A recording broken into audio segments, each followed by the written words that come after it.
Alright, so we'll get started.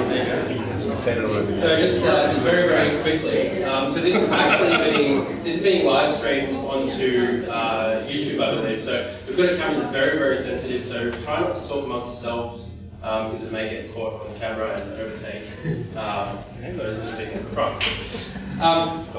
So I'm going to quickly introduce to you our MCs for tonight.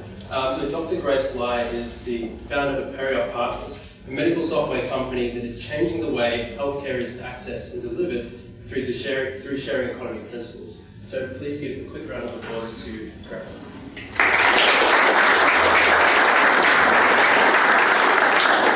Thank you for having me. I'm a representative of, I guess, the Australian, generally, I guess, unawares, the public that pays their taxes and is completely unaware of its impact in and of the space industry. So here tonight, I stand in front of you not as an expert in this industry at all. I know absolutely nothing, and so these questions that I ask will be representative of, I guess, what the public itself would really be asking. So for my absence of understanding of space, I make up with the almost encyclopedic knowledge of the West Wing. And the fake president that we all wished was really the president, Jacyl. And who can forget the time where he said, "Surely we can do it again, this humanitarian achievement of the century, as we did in the times when our eyes looked towards the heavens, and with outstretched fingers we touched the face of God." So here tonight, though we anticipate to have not touched the face of God, we do anticipate to bring together some of the finest mindry around space and have a really frank discussion about what is actually required in order to take us into the next generation. What is the awareness? What is the support, nay, the investment that is required in order to bring us all together as one community?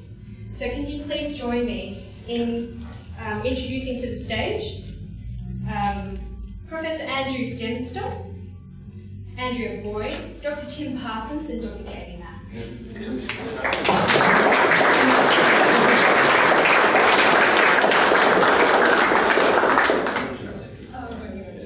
Sorry, okay.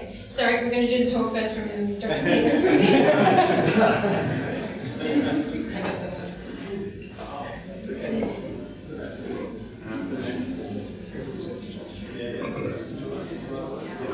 Oh, I do apologize. Can we give a moment, please, for not only a safety discussion, but also to give thanks to our sponsors. The University of Melbourne, Carlton Connect Initiative, MoonshotX, and Space Association of Australia Incorporated. We have a few words from Carlton Connect Initiative. Rory, there we go. Hello, good evening, and welcome to Lab 14, the home of the Carlton Connect Initiative here at the University of Melbourne. So we are a project to build a precinct focused on innovation and collaboration here on this site, which is a very strong heritage. So I'd like to first pay my respects to the elders of the Wurundjeri people of the Kulin Nations, who have a very long history with this site and many sites across Melbourne. I'd also like to take a moment to acknowledge this building and this site's history as 150 years of the Royal Women's Hospital here in Melbourne, which was itself a very innovative organisation, one of the first in Australia to deliver healthcare focused to women and children specifically. My name is Rory McNeese. I am the Innovation Community Animator here at Lab 14, which is an odd sort of job title. My role is to get the community excited by the prospects that a precinct devoted to innovation and collaboration can bring. And fortunately for me, it's a pretty easy job, because there are an awful lot of researchers, companies, students, startups, creators, and dreamers in our community who are willing to think about the future. And this includes all of you here tonight. Space is a key part of the future, not just for Australia, but for humanity as a whole. And forgive me if I'm going to go on a little bit of a ramble about it just for a second, because I never get to talk about it. And I know it's a cliche, but we as a species have long dreamed of the stars. And while we may still be a long way from them, it's a pleasure to be able to contribute to reaching out to them, even if only by hosting all of you here this evening. So as a couple of quick housekeeping notes, firstly, the emergency exits are behind you. There are 2 doors, one on each side. Please use them should you hear the whoop whoop of an evacuation tone. And then assemble, it's actually, the assembly point is across the road at gate 6. So when you go up to the tram stop, cross responsibly the lights even in case of emergency, and then assemble at the gate over there, where one of the wardens will be able to take care of you. The other point is that the bathrooms are actually through on this side here. If you need to use them while people are speaking, please just duck out through the back and enter through the end of the hallway there, just to try and minimise the interruption. Other than that, I think I'll hand back to Grace and wish you all a very pleasant evening discussing the future of space. Thank you very much. I'd like to invite to present Peter Aylward, who is the President of Space Associations Australia. Peter fell in love with space as a kid, looking at the Apollo mission take off. In great contrast, this beacon of hope stood in the background of the starvation, the race riots of its times. He looked at it and saw the inspiration that it was for humanity. Please welcome Peter to the stage. Thank you, everyone. Show my age now, the 60s.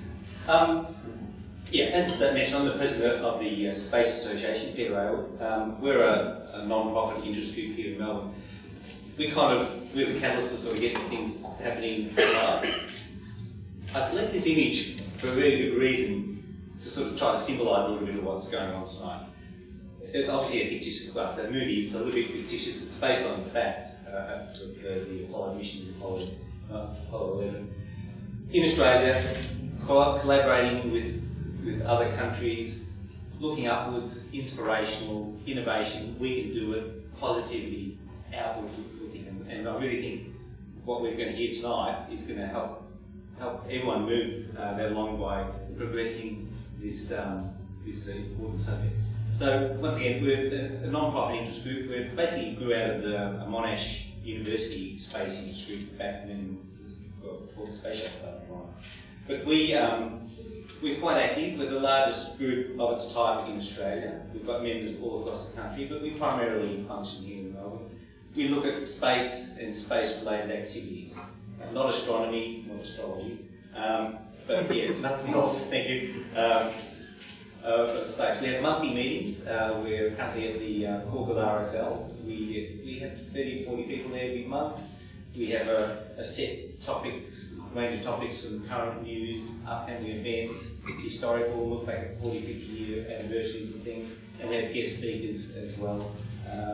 And it's a really great group, and we have quite a lot of fun there. Just thought I'd give you some updates on some breaking, so you might be breaking.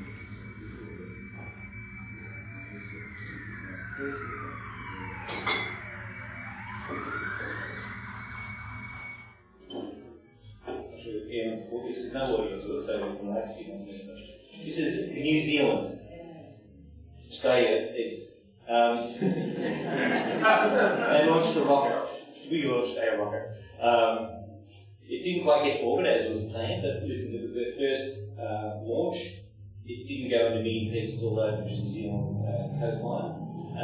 They got quite close. We're going to find out more about how it went, but substantially a great success. Once again, New Zealand has got space stations as well, which is something we'll hear about later tonight. So I just thought you'd be interested to see that. We also, as an association, have a weekly radio show on community radio Southern FM, and that's streamed live around the world. We get thousands of people listening all over the world around the screen. It's a podcast, and we basically have a mix of news and interviews, once again, historic features, etc., and what's going on over there.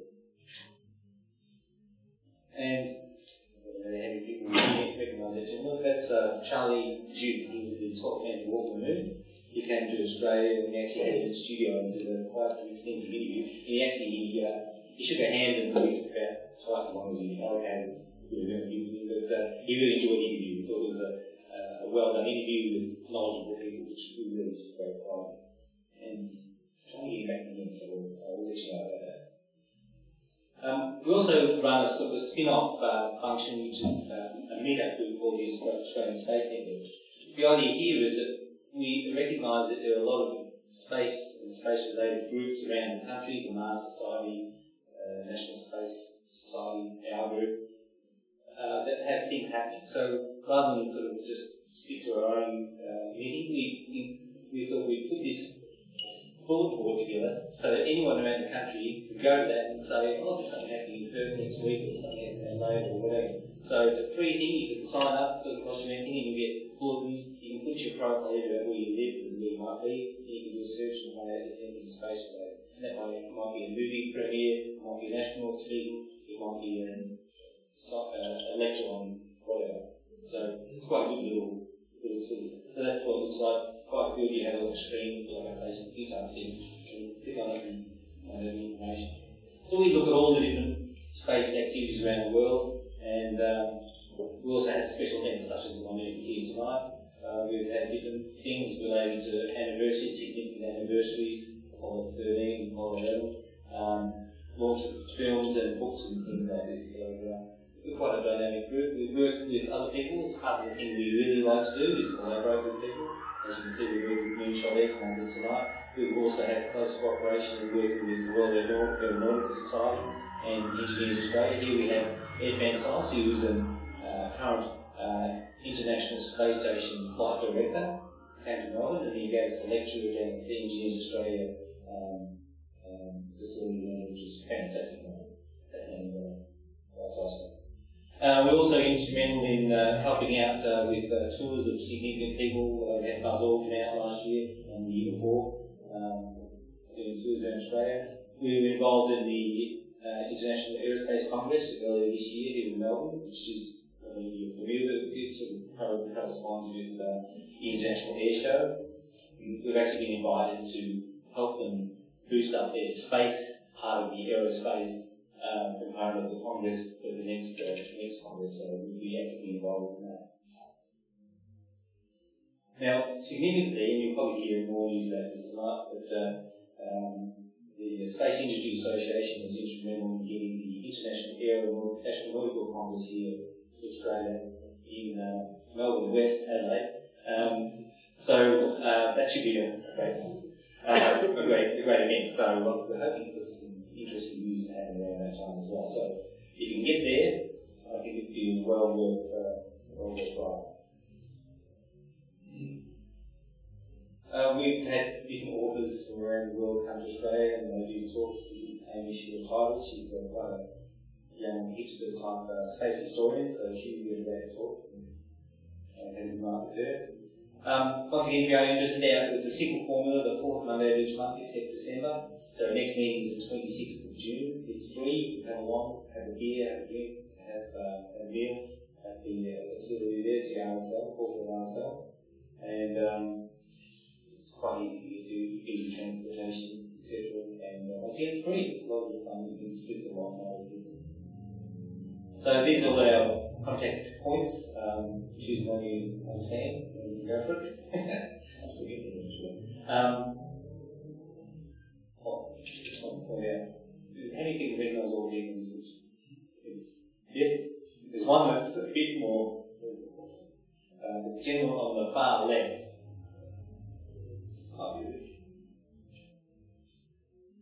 It's Phil Chapman. He was selected as a national, Australian guy, selected national in the 60s. He's got an Apollo suit there. He didn't fly on it.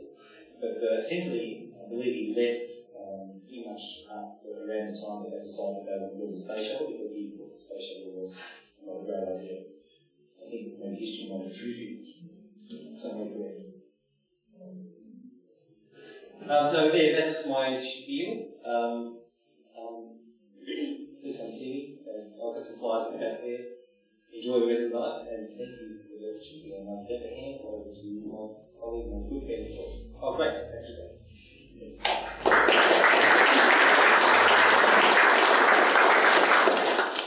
When you look at the titans dominating the headlines when it comes to space, it's no wonder that entrepreneurs seem to dominate the headlines. After all, the same spirit and the same guts and determination that you require as an entrepreneur are the same kind of motivations that you require in order to break barriers and inspire everyone into space. So it's no surprise that Troy and I actually met at the start of the leadership program run by McCann, for those of you who know it. And Troy really summarizes all those passion qualities, the determination, the focus that you need, and the ability to pull together a community. He looked at the moon as a young child, and he saw the globe, he saw the blue illusion that we all saw. Then he also thought of it in a completely different way. He saw us as specks of dust floating on a ball that floats in nothingness. So that ability to envision, very looking forward to your talk. Thanks, Bob.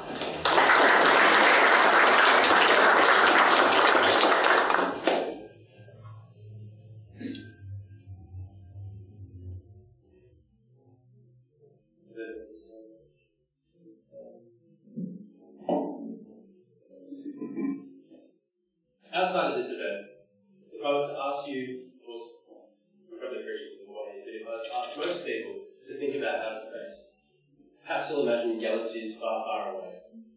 Or maybe you're old enough to remember pictures of the moon landing. But instead, I hope that by the end of this session today, you will start to think about space a little bit differently. That maybe you'll think about the GPS that Uber driver used to get you here on time today. Or the weather information that farmers use to optimize their crops so that you can buy your groceries from week to week. Today, you can start your own space program, cheaper than purchasing a fast food franchise. It's crazy. And that's largely because in the last 5 to 10 years, space has become increasingly democratized. And there's sort of two main reasons why that's happened. Cheaper access to space. A lot of launch providers have realized that there's a lot of extra, well, not a lot of extra space, but there's some extra space with the small satellites that we can now build so that you can ride share essentially out of it. And then, as you just saw before, there's companies like Rocket Labs which are building small rockets that can take your payloads into low Earth orbit. The other aspect is technology miniaturization. So using the same supercomputers that you have in your pockets and on your wrist, we can channel that into a tiny little cube like what you see up here in front of a couple of the panels of the International Space Station. So there's 3 what we call CubeSats, for those of you who don't know, weigh about a kilogram, and they're real functioning satellites, and incredibly powerful at that. And in a little while we'll actually see it. It was yesterday that the University of New South Wales successfully, well, at least partially so far, successfully deployed one off of the International Space Station. And this is an incredibly powerful thing because we've actually seen that there's high school students around the world that are also building these small satellites and launching, which again is just really, really crazy. And there's no reason, I'm going to take a quote from Ray here, there's no reason why we can't do space cheaper and more effectively than the traditional supply chain. And so you see a snapshot here of what I've sort of drawn up as the Aussie space startup ecosystem. We already have all the components here ready to go. But what is missing is an effective mechanism to promote new growth and foster new inter-organizational networks. In Australia at the moment, we've got around 30 or so space startups scattered around the country. And 2 in the last year or so have raised around $10 million in total from local investors, including Blackbird Ventures and Atlassian co-founder McCann.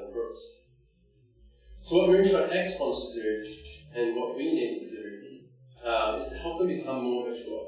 A lot of these startups have really great ideas, but don't necessarily know how to get their ideas off the ground. And when we have a space agency, this task will become much easier because we'll have a centralized voice to lead the local sector. So I'm very briefly going to talk about some of the downstream interests in space, because it's not all about space exploration, as amazing as it is. So I'm going to quickly go through some of our major economic sectors. In telecommunications, probably the most obvious one, means new infrastructure. We've seen the SkyMaster satellites as a part of the NBN. What comes after that? We already know that some of the farms that are trying to use those satellites are struggling to do what they want to and what they need to do. In the finance sector, it could mean new, untold new insights into so many different things, such as monitoring oil stores. There's a company called Orbital, I always forget the last bit, Orbital something like Insights. Orbital Insights, that's exactly right. They basically take data that looks very similar to what you see on Google Earth, except it's updated more frequently.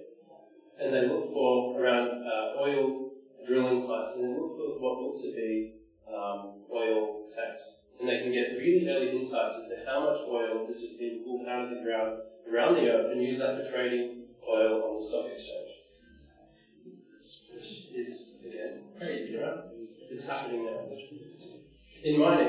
autonomous mining robotics using special telecommunications infrastructure, and of course, and it seems a little bit like science fiction, but I don't think we're too far away, off-earth mining and processing. For the tourism industry, environmental observation and conservation. In manufacturing, building spacecraft and ground infrastructure. More efficient crop yields for agriculture, as we saw at the very start of that. A recent Deloitte report said that agriculture in Australia could be a $50 billion a year industry. If that's to happen, space infrastructure is largely going to be a big part of that. Education. Space-based enrichment programs, such as coding through programming spacecraft on board the International Space Station. So some of you may know a company called CubeWriter based out of Sydney that are doing just that now already. Defence and intelligence, I'm sure we'll hear a little bit about this more tonight. Obviously, having an Indigenous capability means that we're much less reliant on our allies. And of course, more efficient transport logistics is possible through the use of geospatial data. So I founded MoonshotX, and it's a space startup accelerator. So I'm going to quickly describe to you what that is, because not everyone knows what an accelerator is, especially if they're talking about space. Essentially, we want to work with very high-value startups that have a lot of promise, that are investable, that have a great business model. And we want to help them switch about 2 years of business development into 12 weeks. And the way that we want to do that is by giving them access to mentors, advisors, and experts from around Australia and also around the world. And that's both from entrepreneurial and space communities. We want to provide them with rent-free office space and seed funding so they don't have to worry about putting a roof over their head while they're focusing on solving a really critical and valuable problem for the world. We're currently talking with partners or potential partners to try to tee up exclusive space-oriented resources for these teams that are successful. So currently, there is a lot of red tape in various areas, and it's still quite relatively difficult to get into space for a startup. If we can work with partners to make it easier and quicker to develop, prototype, and validate your hardware and get that into space quicker, that's going to put you in a very good position against potential competitors. And of course, eventually, we hope to perform massive global online network. So what we've been working on for the last 10 or 11 months now is building essentially a funnel to enable this to happen. And I won't go through this in great detail, but essentially, we're trying to get people that aren't necessarily interested in space yet, or people that are, to think about real problems that could be solved using technology that is accessible today. And we work through with them to develop them into business models, to get some traction, to make some sales. And then, hopefully, they can tackle the world. So we're currently in our second week of a new program that we call the Gemini Pre-Accelerator. It's another 12-week program, and we're running with this with 8 teams from around the country, from Melbourne, Sydney, Brisbane, Adelaide, and Perth. And these teams, we found them through the NASA Space Apps Hackathon, which happened all around the world about 2 or 3 weeks ago. And we're working with them to turn their ideas into something that is investable. We're getting them to get out of the office and to talk to as many potential customers as possible to understand what the problems are and to work out what they need to do to solve them. The important part of this is that the focus is on the team, because it doesn't matter what idea they come to the program with, because it may be in 2 years' time they come up with something totally different. And if we can give them the skills that they need to understand how to build a space business, and that's what we want to achieve. So at MoonshotX, we cultivate early-stage startups seeking to build or use next-generation space-based infrastructure to solve real-world problems on Earth and beyond. We've got key partners within the European Space Agency, such as Andrea Boyd, who will speak, as well as NASA, among other notable organisations. We've recently secured a partnership with Dr. Andrea Boyd, son of Apollo 11 astronaut Buzz Aldrin, who I spoke to about this idea late last year. Andrew, who orchestrates a master's course in space entrepreneurship at the Florida Institute of Technology, is very keen in working with us to establish a bilateral exchange program between Melbourne and the US for the purpose of fostering new commercial space networks. At the moment, at MoonshotX, we're looking to raise $1 million, only $1 million, for the first full MoonshotX cohort of up to 6 teams. And we're hoping to raise this money from individual investors, from corporate investors, we're looking to get an early look at as to what the latest technology and startups may have in store for them down the track. And of course, government support as well. And should we be successful, we'll be looking then to establish at least a $10 million fund to fuel this program in Australia and overseas, such as on the Space Coast in Florida. And together, we hope to fuel the growth of high-value space ventures and entirely new space supply chains that will deeply embed us within the booming $350 billion a year industry. Anyway, I've cut that quite short because I don't want to take too much time, and everyone's who talks after this is going to have some amazing points. But if you are interested in that at all, please come and have a chat to me afterwards. But for now, I'll hand you over to the experts of the Australian space industry. Thanks very much.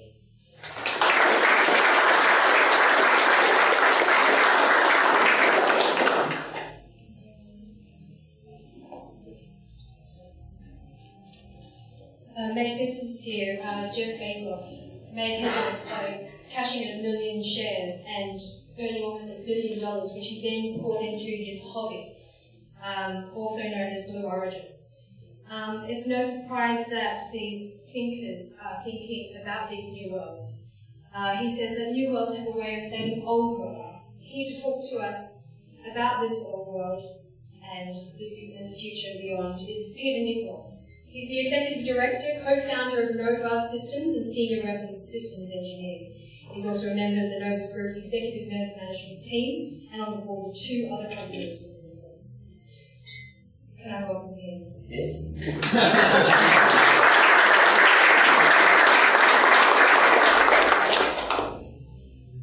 Just see what it is.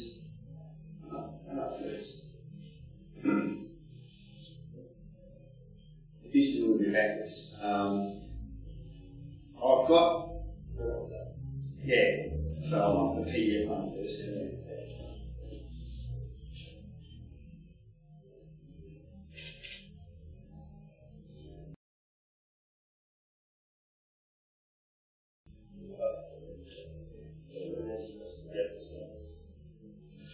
I was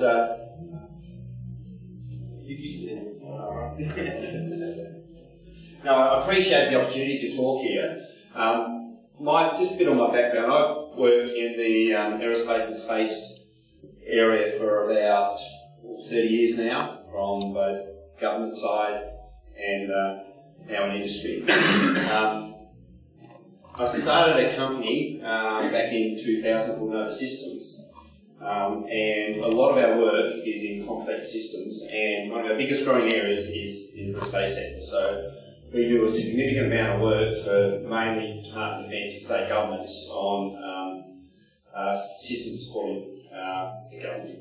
And that's, I guess, a lot of the people who work in the area are very passionate about space, and they're very passionate about doing more than that we do in Australia already. I'm also a member of the Space Industry Association. That's the main focus of my talk today. We've got in excess of 100 individual and corporate members, and our main role is to help support those members and grow in the space community, but also advise to governments and state governments and other people in this regime. And I think probably we don't have to tell anyone, but Australia is one of the only sort of developed nations that hasn't got any significant coordination in this space activity. It's not that we don't spend a bucket load of money in this area, it's not very well coordinated. And as you've seen, there is so much interest, passion and things occurring at the moment that if we don't try and coordinate that at the highest level, we're going to lose out on a fair share of this market, which benefits not just Australia but the whole globe. So what I'm going to talk about is a white paper that we recently released, trying to support the government's decision-making process in putting together some reasonable significant space program within the Australian environment. Now, as you've heard, you've already had sort of snippets of information on this, but the space environment is rapidly changing, so people that traditionally haven't been able to get involved are now getting involved at all levels, all the way from schools up to small startups and businesses. I won't go too much into that, but you've already heard about some of the opportunities and things happening in Australia. But the other big, I guess, point is the Internet of Things is also linked strongly to the space environment. So no longer will we stuck to telcos in one area. In the future, everyone will be fully integrated in space. It's going to be one of those form elements, and that's just an amazingly fast growing industry. But all the smaller satellites provide the whole world opportunities to help improve ourselves and look after each other. Now, why do we need a space agency? It's a no-brainer for 99% of the population. The only people that sort of haven't really got their act together there is the people who run our country. For some reason, I think it's the short-term cycle of governments and really votes and things like that, and more worrying about budgets. They're not willing to think strategically and that will benefit the country. So that's one of the big interests there. So the thing that we can take, I guess, advantage of is that we have got the most amazing R&D research capabilities in the country. We've got significantly advanced industries in designing and developing complex systems. What we need to do is make sure we can just underpin and guide that and take us in the right direction. It's going to better develop the nation and globally. The education workforce, we need to significantly grow. At the moment, it's very fragmented and we haven't got a big base to work from in some of the space-related fields. So we need to nurture and grow that, and having a focus with an agency can certainly do that. And sovereignty, national security and sovereignty is really important. And this is one the government acknowledges as well. We rely, most of our base funding and revenue and turnover is all using other people's data and information. So we're very reliant on everyone else's capital. We haven't got much what I call skin in the game. We don't own significant sensors or assets or share that ownership of these assets, which gives us a bit more leverage of controlling the data we need. It's important to Australia, but also gives us leverage for better access to other people's data as well. If you don't commit and fund and share the funding at that level, then you don't have that same level of access. So this is one of the driving factors of Space Industry Association. We certainly want to grow our share of the global space economy. So one of the important things that we want to pass on is, if we do have a significant program, it needs to be highly respected on the international forum. At the moment, quite often, for example, with the National Record Conference, which is coming to Adelaide, there is a heads of space agencies panel. We have never had the opportunity to even get involved there, and all the spin-off meetings and activities and workshops and agreements that happen. We're virtually not part of that. So we need someone that can stand up there and make decisions for our nation, so that they need to be at least reporting to ministerial level to be able to, or even Prime Minister and Cabinet's office, so we can be part of these forums and become a key player in all aspects. And it ties into not just our economic, but our defence of the nation as well, having those sort of relationships. The current size of the sector, we spend lots of money in Australia. You know, the NBN satellites were just launched. They're spending sort of millions and millions of dollars on those sort of capabilities. But what involvement did Australia have with those activities? Virtually none. We can't build those things and deploy them ourselves, but we should be getting involved with various aspects of those technologies and control and management of these systems. So we can actually have more control and leverage and get involved with big programs in the future. So out of this $3 to $4 billion that Australia has, that's only a very small 0.8% of the global access, where our GDP is close to 3-4%. of the global share of the community. So we're basically not even getting our fair share of the access to this. So it's really important that we really, and we've got the smarts, we're a smart country, we've got the good universities, we've got a reasonable workforce. If we can just focus that direction, and the government needs to help and guide and lead that, we're going to have access, we've got potential to grow our access to this space economy. So to support this, we actually wrote a industry white paper, which I mentioned. It's on the website, on the Space Industry Association website if you want to read it. I think it's in the link for tonight. But from our assessment, we've been involved with some studies of looking at the industry in Australia. Well, my view is we've certainly got the capability to double, triple, even quadruple that access. We've got a 20-year regime there, but my view is we can do that a lot quicker if we focus. And the evidence is out there already. The number of startups starting to win funding. In South Australia, I think we've got in excess of 20 startups and the space-related ones as well. So the inertia is starting. We just need to make sure we can just focus that for everyone in the space community.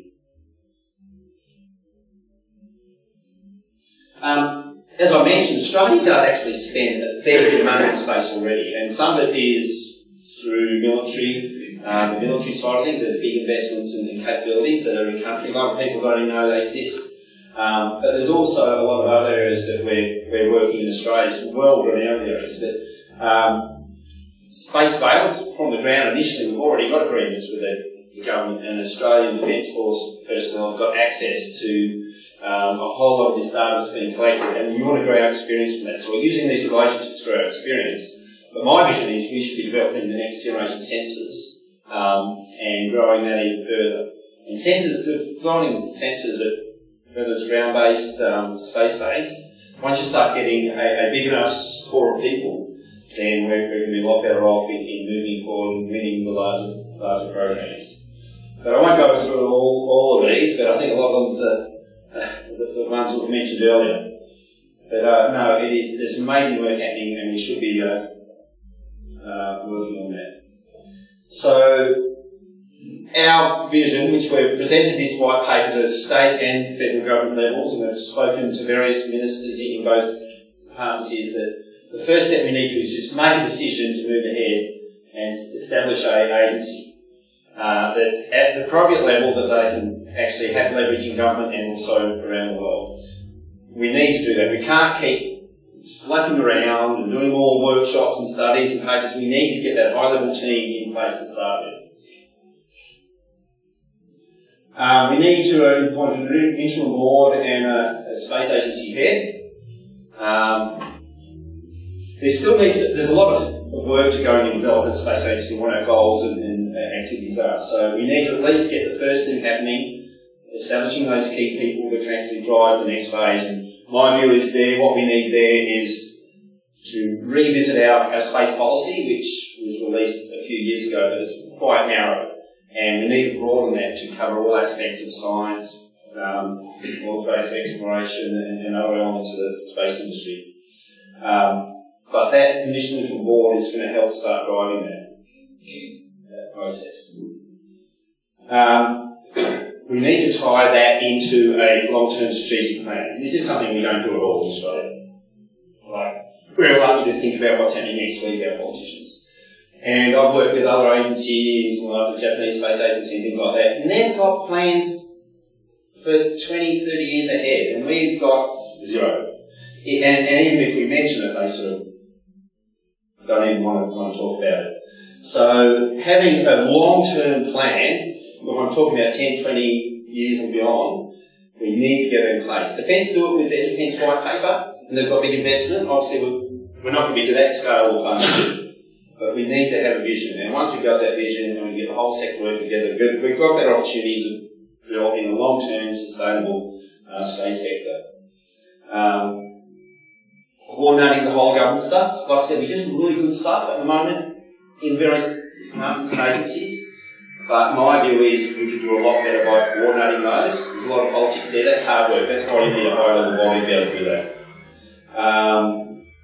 industry growth targets, and we can talk about some of those things. And also with this strategy, we need an investment plan, a long-term investment strategy. Now that's not going to come out straight away, that's going to take a fair bit of work, but we need to look at the gaps where we think we need stronger self-reliance in the area, where we've got advantages from existing capabilities in country, what are important to us, like food and water are a big thing for the whole world, we need to work on that. So there's some areas there which we can draw on and add to our plan, but think about it in 10 or 20 years regimes. And that's just the title on the front page of our white paper. So give that a read. That references some work done with the UK and Canadians as well. Now quickly, I'll get to my next presentation.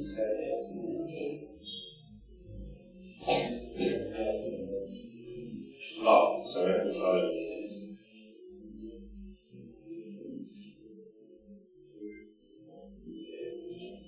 Now, I'll quickly run through, I know we've got run too late. Part of our strategy is to try and encourage the government to think about and focus on the agency was to win the bid for the International Astronautical Conference, which is one of the biggest astronautical conferences in the world. So we started working on that many years ago, and we've finally won it for Adelaide. And that's a major coup for the Southern Hemisphere, because it doesn't come down here very often. And it will actually attract all those people we need to talk to.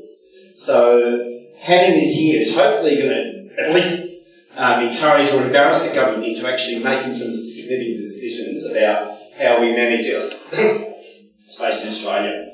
And hopefully New Zealand's will embarrass them into it as well. But we've got a theme here: unlocking imagination, fostering innovation, and strengthening security. And I think that sort of links into, I guess, a lot of the themes that you talked about here and some of the other people are going to talk. I'll go through this really quickly.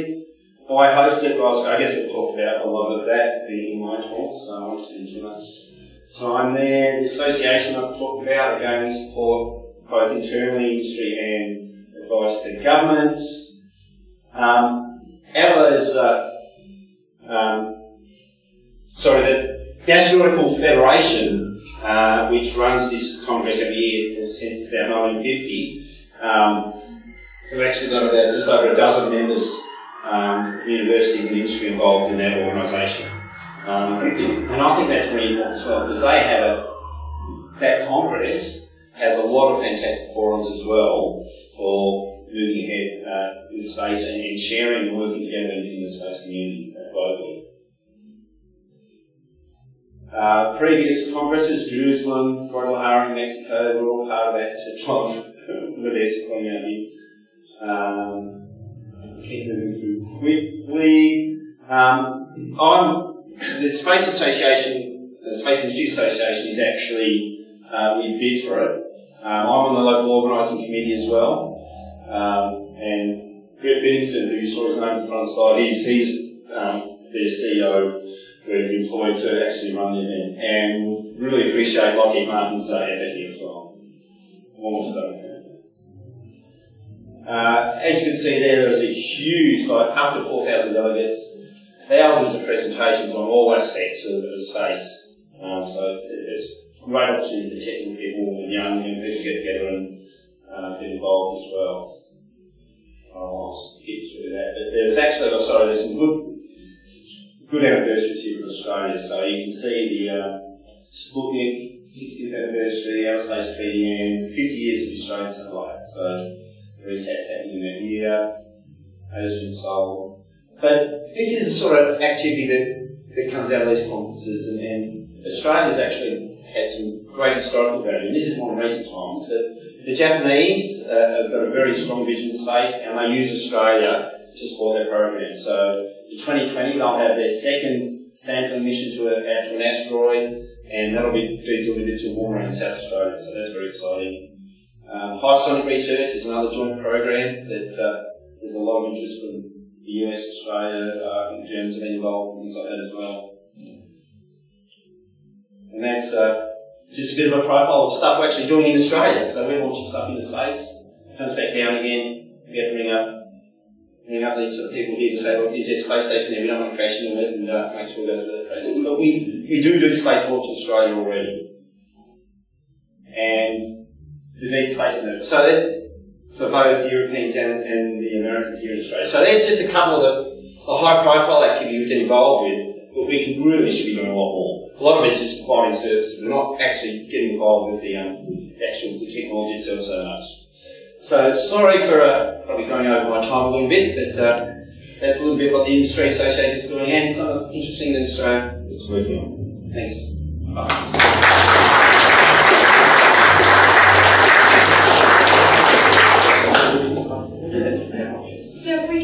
So that's a great point. So if you have a question, can you please go onto Twitter? OzSpace is the hashtag. It doesn't matter if you capitalize any of it, it all turns up. So we're starting to trend. So that's OzSpace.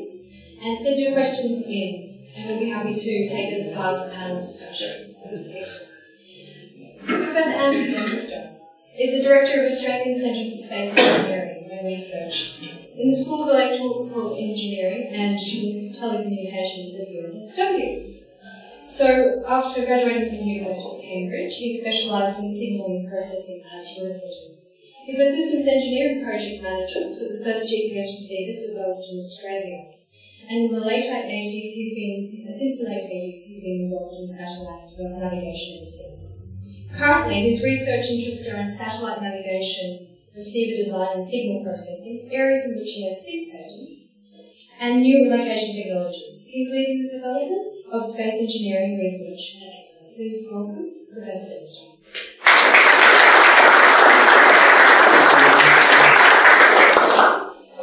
Is this right? Yes. I'm only going to make one presentation. So I'm going to do that as quickly as I can, so we need to get to the question bit. Before we get going, I'm just going to show you the video. What's this?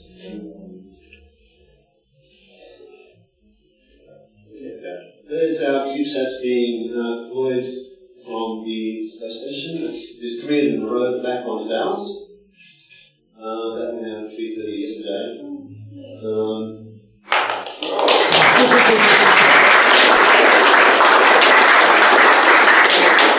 Thank you, but that was the last thing we saw of it.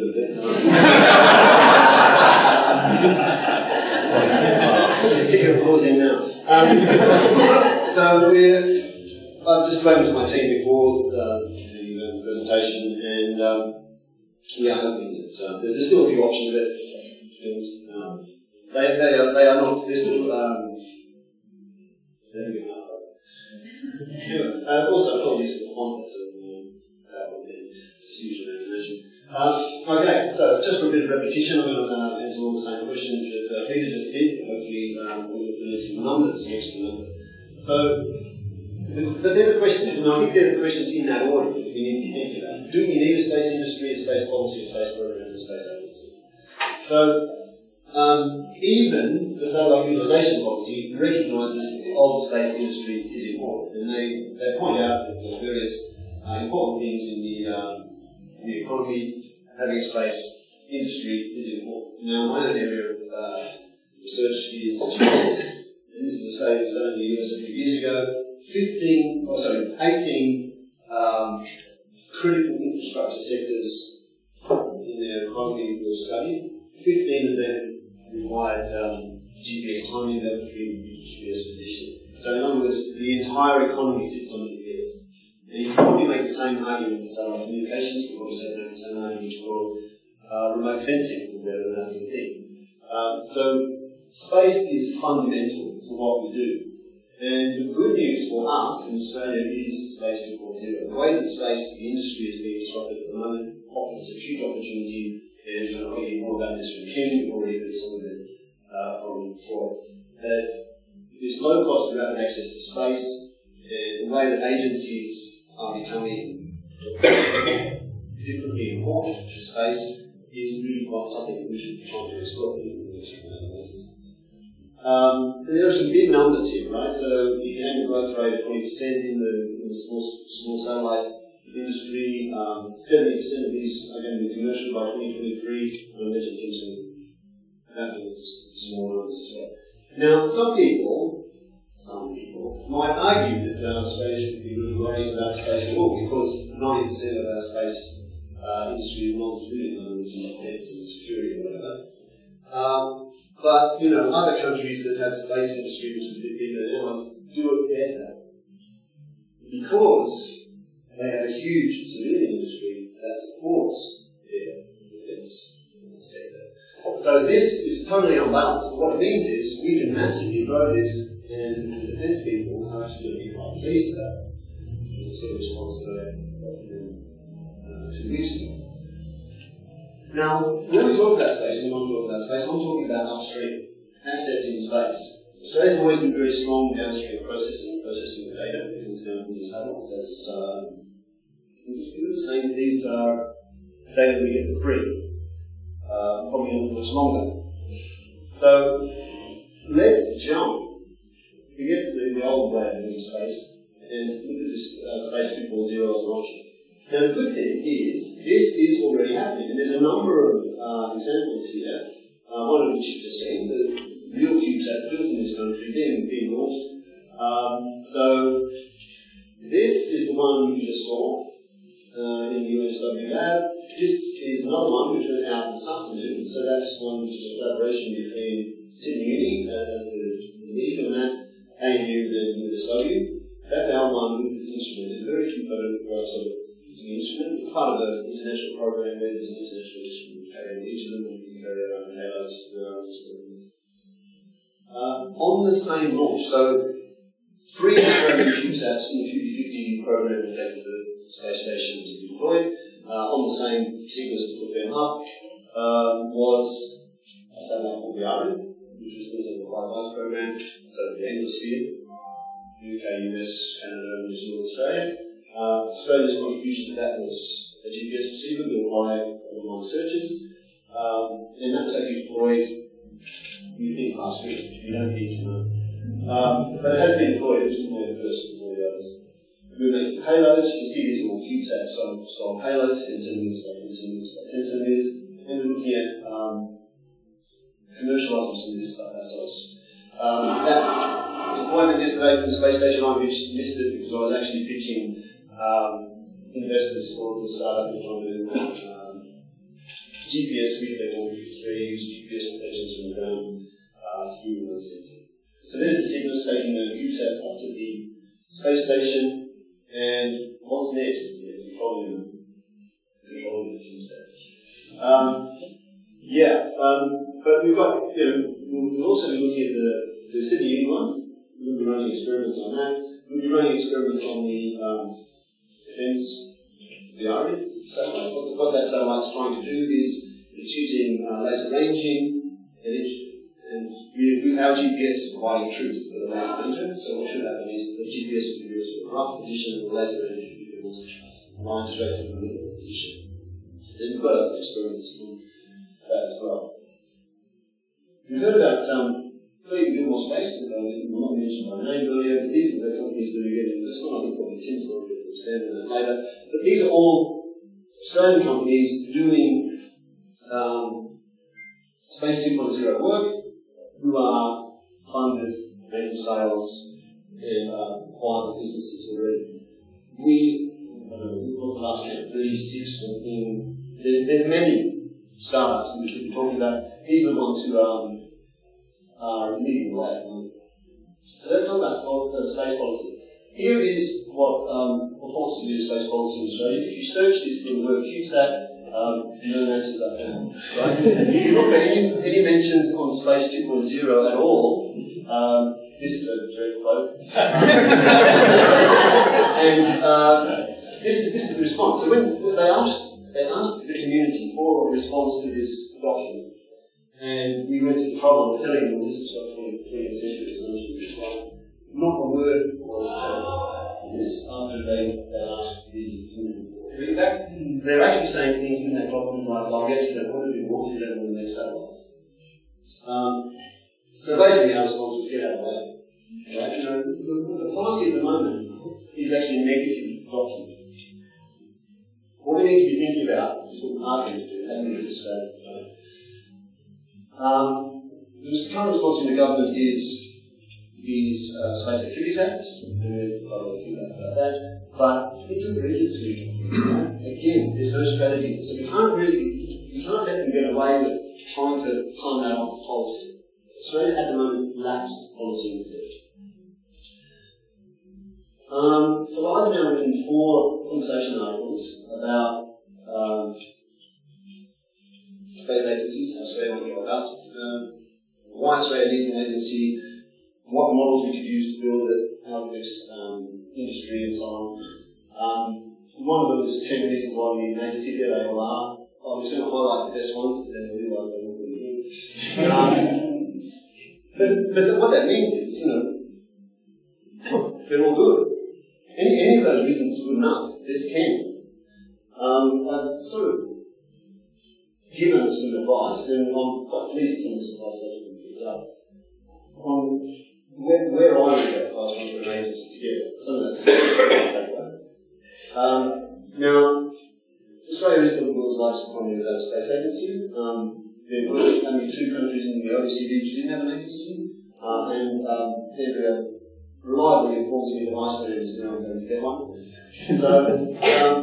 But why is New Zealand lost out? We saw why earlier, right? Rocket Lab came along, made it impossible for New Zealand to deal with it without having some sort of proper regulatory framework and agency to deal with this new business. And there's a lesson for us. Make it impossible for it not to have an agency. Now, I've spent a bit of time looking at what shape it will take. This is the Canadian agency. I don't know if you can see this, but this is space utilization, space exploration, and space science. Now, my recommendation has been forget exploration. Right? We've had a lot of talk tonight about dreams and so on. Forget dreaming, right? Let's get down to reality. Let's make money, right? I'm with Troy. Make money, right?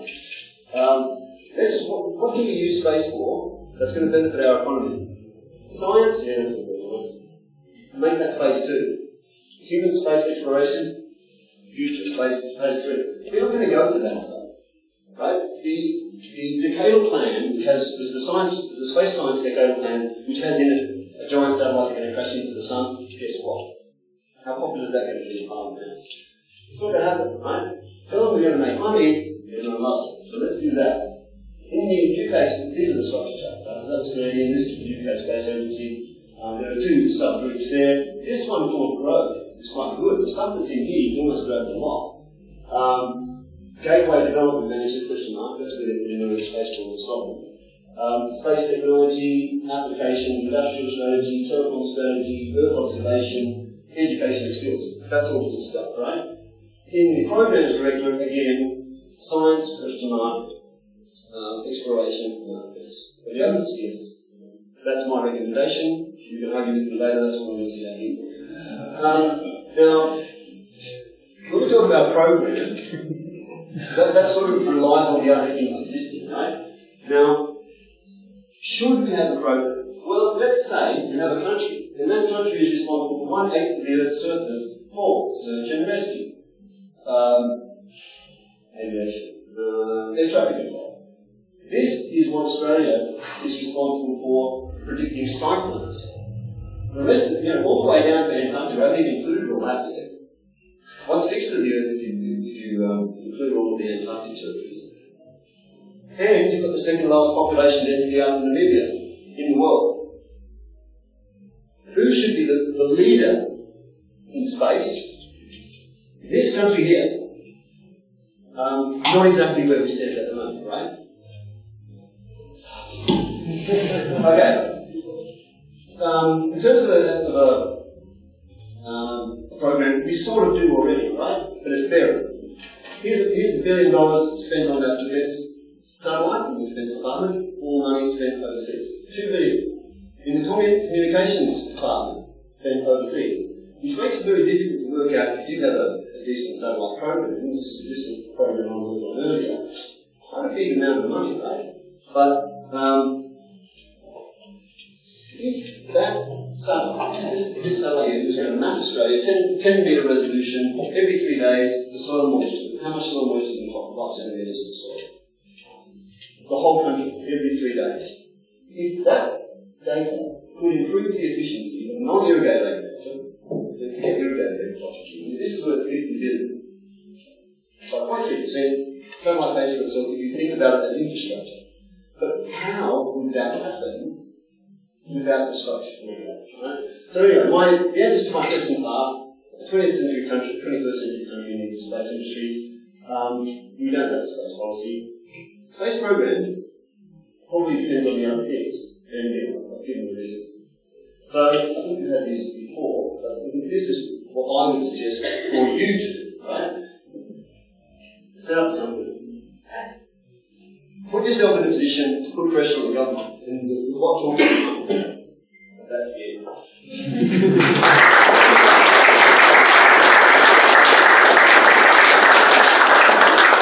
So our next speaker is Andrea Boyd.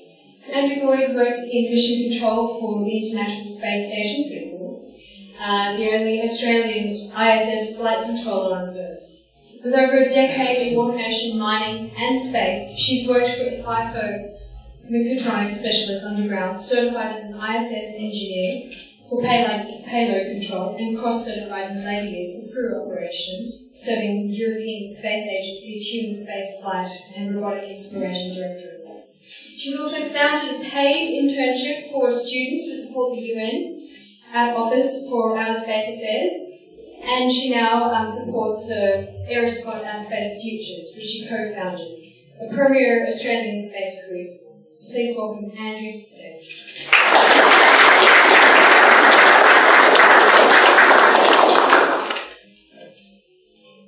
Alright, so I'm going to give you an agency perspective. I do not represent anyone. I'm very opinionated, and you're going to get my opinions. Don't put them back on my employer or my clients.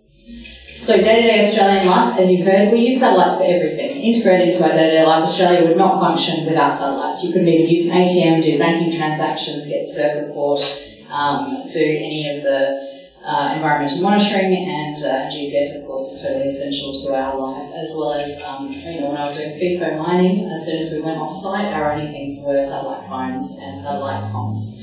So it is a major, major part of Australian life, especially because, as Andrew said, we're 1/6 of the Earth's landmass. How are you going to monitor that? You're going to get a plane and fly across all of Australia and Antarctica and our oceans and territories every single day? You could have like 1 or 2 satellites and you're done.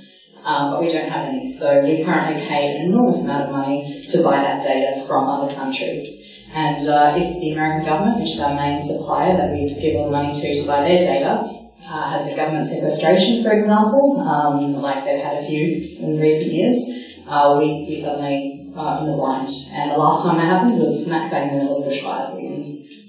So these are all the space agencies currently operating around the world. You consider those countries, you consider their GDPs, look at Australia in comparison to that. There's no reason why we shouldn't do that. And as I said, if you look at the GDP and the current developed nations and technology status, we really, really should be up there. These are the OECD countries, so this is collaboration. You can Google OECD and see what that stands for. It's mostly economic stuff. These are all the OECD countries that do have a space agency, and this is the OECD country without a space agency. This is the New Zealand Space Agency, as you heard. They decided in 2016 to found one. 3 months later they did, and we saw that an extremely good rocket launch yesterday.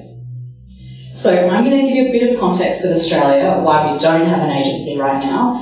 I will give you a link at the end that has a full history, so you can look into that more. But in the 40s, WMR was established. This was primarily in response to the threats of the V2 rockets, so there's a bit of an Anglo thing that happened in WMR for that. In 64, NASA wanted a deep space tracking station established at Chickamauga out of Canberra. In 67, we launched our first satellite, RESAT, and then also there was an American spy base that was established nearby to Woomera. That's been totally stripped and moved to Pine Gap, which is still currently operating super secret gold holes. And then we did have, of course, the Melbourne satellite that was mentioned earlier too, Oscar, that was launched in 1970. The final launch from Woomera was in 1971. That is, everyone still talks about it as a space site. It's not. It's a defence site. We haven't launched anything from there to space since 71. So it's long before most several of us were born. In the 80s, we did have an Australian Space Office. It was quite good. They had the technical competence. Unfortunately, they didn't have the long-term budget. They didn't have the sustainability that crossed over change of government, and unfortunately, just the structure and the way that it was set up, they had really good people but weren't able to sustain that. Now you see a few little symbols that I've put on the other side. That's not related to the bullet points unless I put it over the bullet point. And for political correctness, because this is being recorded, these are various scams that the government was burnt with very badly. So you've got to understand from the government perspective, this is also why they don't necessarily like space sometimes, is because they don't have the technical competence and they can't tell the difference between scams and actual projects. And when they get burnt, it can be quite expensive. So where I put the little explosions is where we did get burnt pretty badly. In the 90s, we also had about 7 launch companies that were all going to launch out of Australia. And by 1999, they were all bankrupt. In the 90s, we had the Optus satellites happening, but as you saw before, every single satellite is always built by the US. So Australia just foots the bill. If we need repairs or anything to those, we do need to just keep paying the US to do that, even though we do have the Ops centres in Sydney for those. In 92, we had an expert panel, which resulted in the Space Council Act of 1994. That was repealed in 1999, when everything else went belly up as well. In 1996, the Australian Space Office got cancelled. The Space Activities Act was made in 1998. It's not very good. It's very restrictive, so it's been a bit more of a hindrance, to be honest, since then. But we did also have the CIC satellite systems that's still going very strong. That was established in the same year, and we also hosted the ISC in Melbourne. So you can see, because of the ISC that we had in Melbourne, we had a lot of things happening in that year, and we're seeing similar things this year as well. As a supplement, the Space Activities Regulation came out in 2001, and I put the disaster on that because it was somebody got $101 million to build a spaceport and built a casino instead. And in 2002, we accidentally built our own satellite again because the companies that were doing it for us overseas went bankrupt. So we took over it, and the Australian engineers were amazing, and they got beds out there. So ESA opened the New Norcia Deep Tracking Station in 2003. There was another thing that happened in between. And then this was really good. The SPAG group was great in 2005, and that resulted in the Space Senate inquiry, which was really key because that resulted in what was almost a space agency. It was a pool of money, $40 million over 4 years, that was available for space programs in Australia. Unfortunately, you've got to have all of the components. So this one didn't necessarily have the technical oversight, but it had the money, and it did result in some things, but again, it wasn't sustainable, and it wasn't an agency.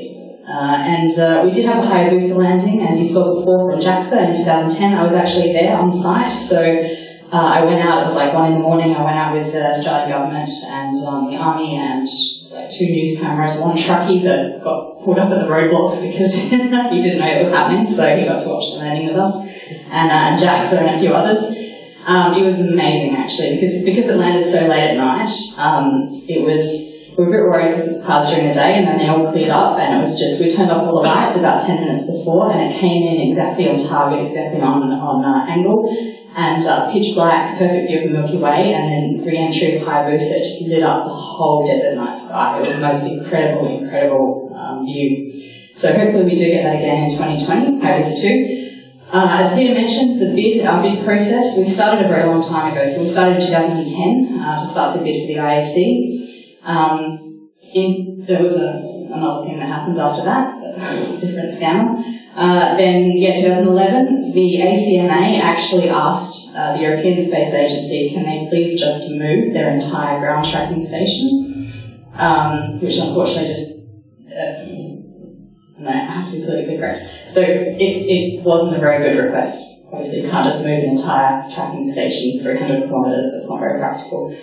And then we did get the principles for the national space. So we do have a space policy, as was mentioned, that came out in 2013. and that took us a while to get there. So there's all these things that lead up to that. The AITC is an amazing facility that compresses satellites that was established the same year. QB50 work started about 6 years ago.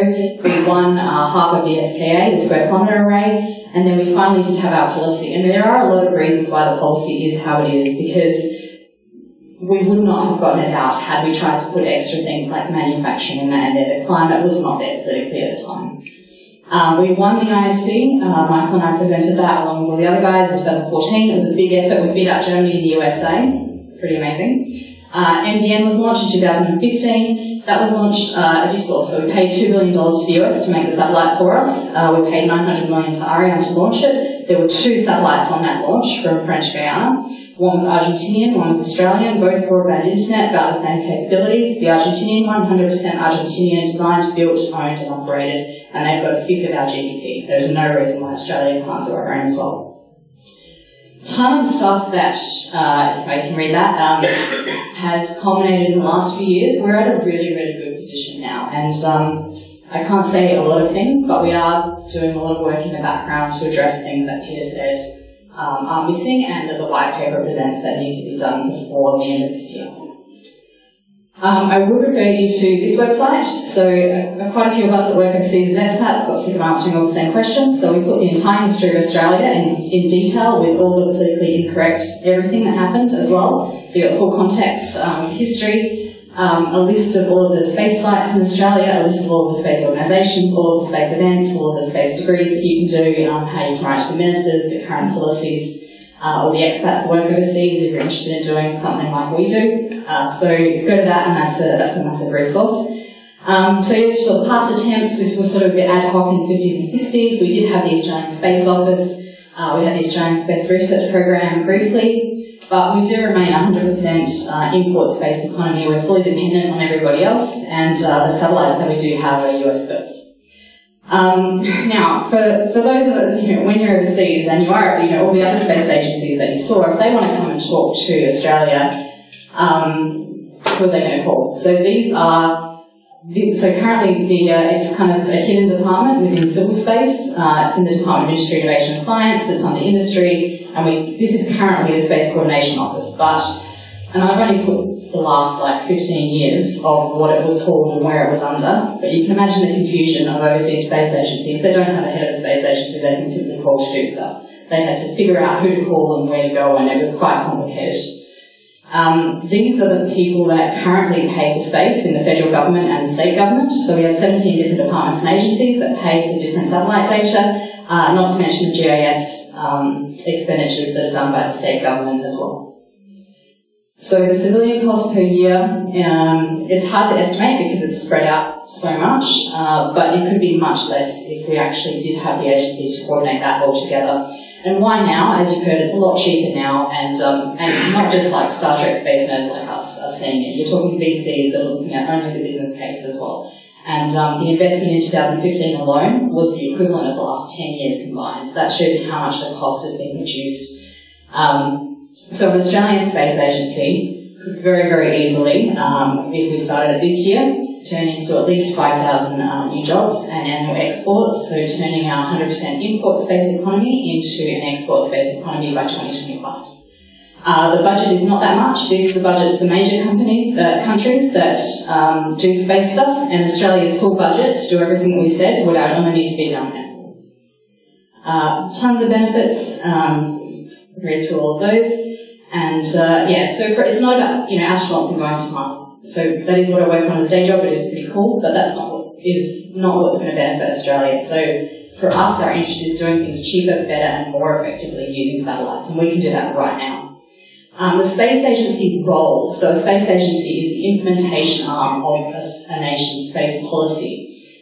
Sets the national priorities, and it also has the formal, so legally you must have a space agency to do these sort of international agreements, and that's where we don't have to build everything and spend billions doing it ourselves. Other nations have it. There's a ton of goodwill towards Australia, and I can tell you at least 3 major space agencies are ready to do agreements with an Australian space agency right now. So the measure of success, create it. It needs to have authority, mandate, technical competence, a 5-year budget, and 10-year international agreements, And that's how you survive the change of government, by making international consequences if you try and kick it out or change names or whatever every time we have a change of government which has been issued in the past. So now is absolutely the time. Everybody's coming to the Space Olympics. We can tap into the global supply sector. We've got the overseas guys ready. They're waiting for us to be ready to reply, and it needs to be a federal space agency to make that happen. And I would be happy to answer questions more bluntly as well when the camera's off. So feel free to ask those later.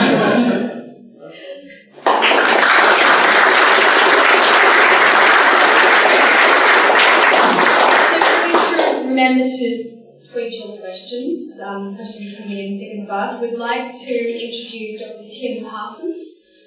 Dr. Tim worked in the space industry back in the 90s when it was overwhelmingly male, pale and stale. His words. After a stint with the BBC, where he got to interview Douglas Adams, he set aside his love for rarefied hypersonic thermodynamics, possibly because it doesn't fit on his business card. And he jumped into the exploding .com sector instead. After 20 years in the Canada Trump-led waters of the international startup businesses, he's now back into space. Passion. New space, in fact, as a founding CEO of Delta V Space Alliance, Australia's first space startup. Please welcome Dr. Tim.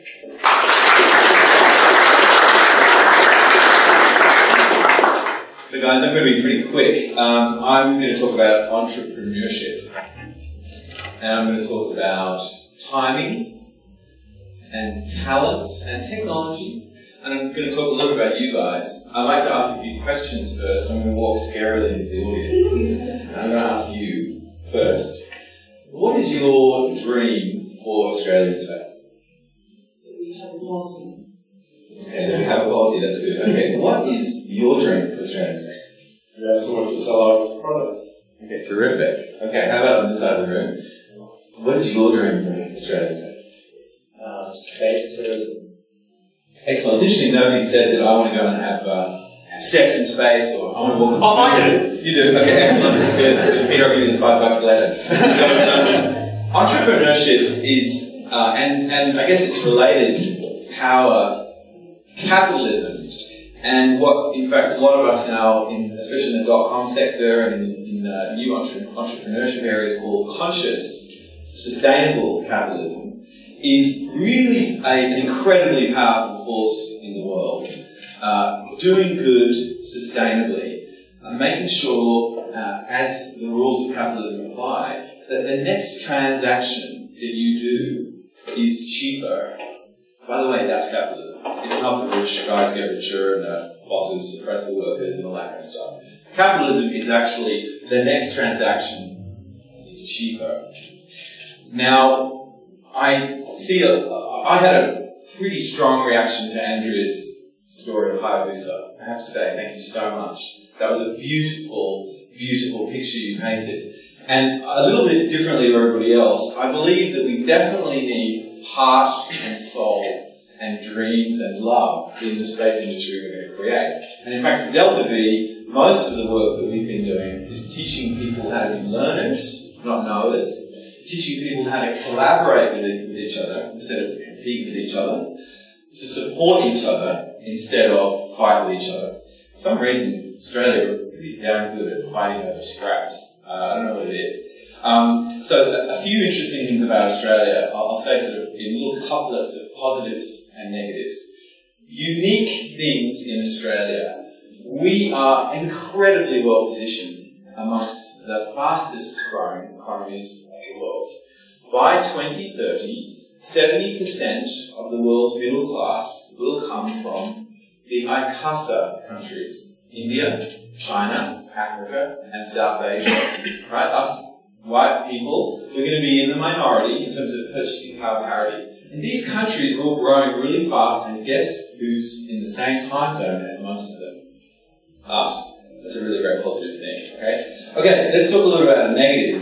The federal government ran a little thing called the Innovation System Review late last year, and they discovered that we kick ass when it comes to new ideas, scientific discoveries, doing stuff in our universities and research centres. We're like the Slimmers of the world. Like, on a per capita basis, we're amazing. We have people like Andrea scattered all over the world who've been lured overseas because we're so good. But the government also found out that we absolutely suck at commercialization. We're like 35th or something ridiculous. I think Latvia is better. In fact, they've got a really exploding 3D printing industry right now. So we have to get our shit together in terms of bringing IP and R&D ideas out of our universities and R&D centres, and we're in one right now, and out into the community, out into society in a sustainable way, in a way that helps solve problems, that creates new opportunities. And that is called entrepreneurship. Right? Entrepreneurship. Okay, second positive, second negative. Let's look at a few massive mega trends and a few others. Generational change. And we've got an entire generation of post-Second World War folks who are about to retire. And you know what? With all due respect, you guys are terrible at management. We've got Gen Ys and Gen Zs now who want transparency, they want horizontal organisations, they want learning organisations, and they sure as hell know that they're going to be working. You better be like Google when you turn up to work. Because if you're not, I'm out of here. Right? So there's an absolute crisis in corporate Australia. All of the big banks, all of the big consulting companies, all of the big mining companies, all of those, even farming industry, energy sector, they cannot hold onto their staff who are high performance potentials under 30. They just can't hang on to them. Right? Their whole HR model is unsustainable. So this is very interesting because this also means that we need to create and rediscover and reactivate entrepreneurship in the wider community and in the wider society. Now, that's because it's an incredibly unstoppable force. So, okay, space. Let's get back to space. So, space, I'm gonna scratch all that heart and love, and I'm gonna put all that aside. It's stupid, right? Space is silly. You know, people walk on the moon. I'm gonna put my money in real estate. I'm going to put my money in mining because the mining industry, that's growing at 8% per annum. I'm not going to put it in the space industry. How fast is that growing? How fast is the space industry growing? A lot. How fast is it? You can't answer that. How fast? 10%? 20%? 10%? 5%? 20. Okay. The space industry is growing at 14% year on year, and by 2030 we'll actually reach about $1 trillion a year. And the space industry doesn't just include upstream putting rockets and satellites in space. It also includes things like information systems. It also includes things like geospatial, space and spatial, prediction to decision, machine learning. I currently do work with cotton farmers, fisheries, energy companies, finance companies. Oh my God, I had lunch the other day with a big five consultancy, and they're all talking about data sources and mashing together data. Where's one of the world's hotspots of geospatial analysis? Do you know? Anyone guess? Australia. More specific than Australia?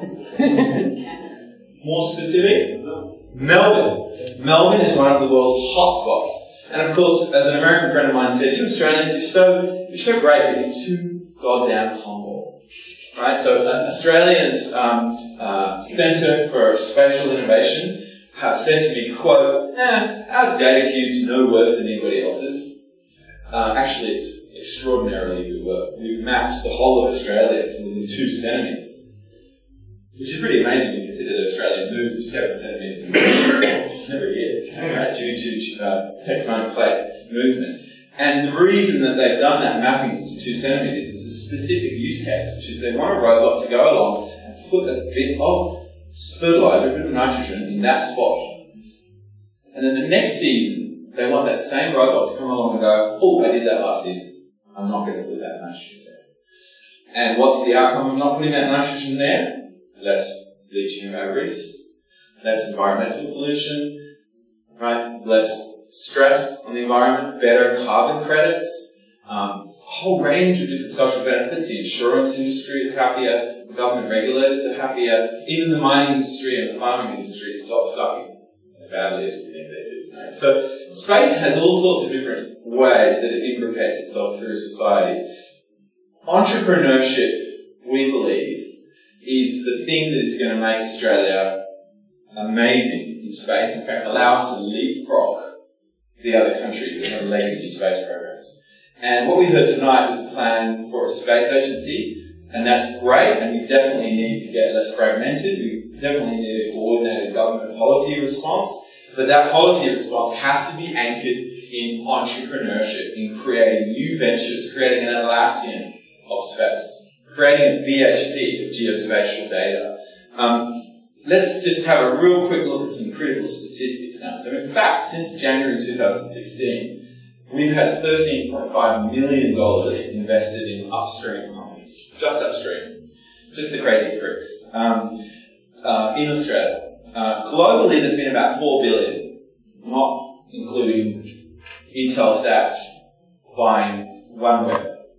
Oh, hang on, who owns Intelsat now? Anyone know who owns Intelsat now? Anyone? Anyone? Chinese?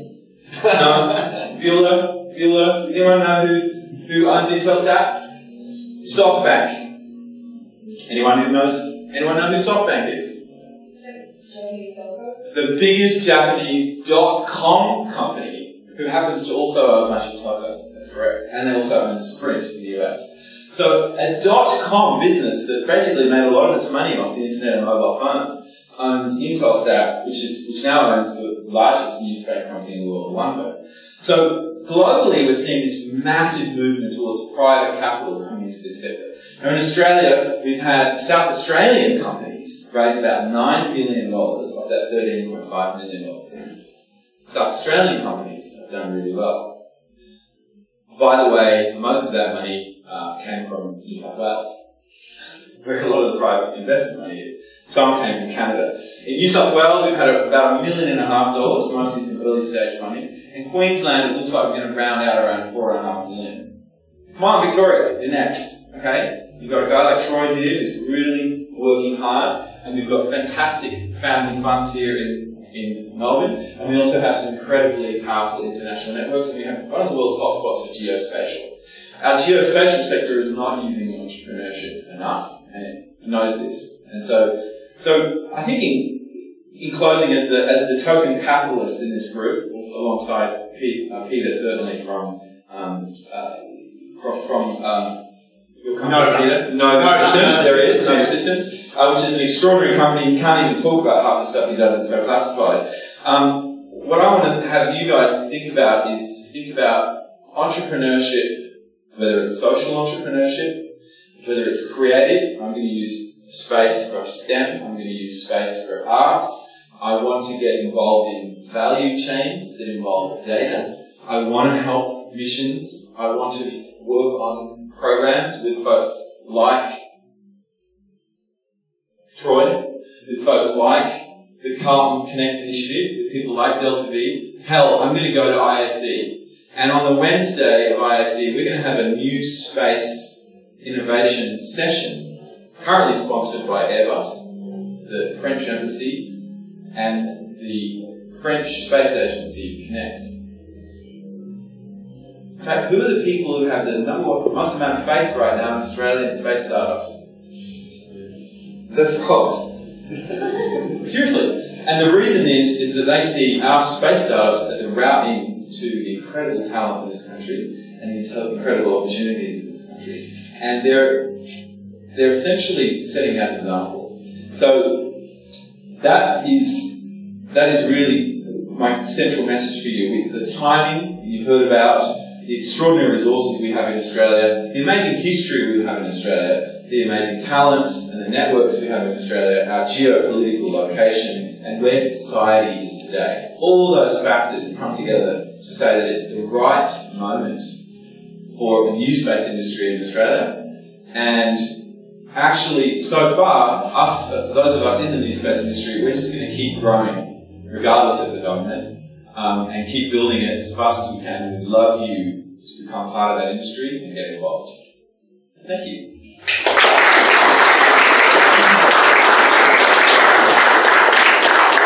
And I'd like to invite our speakers up to the panel. While we're moving furniture around, I'll introduce Dr. Catherine Mack, who's also joining the panel. She's a theoretical astrophysicist doing research in cosmology, study of the universe from beginning to end.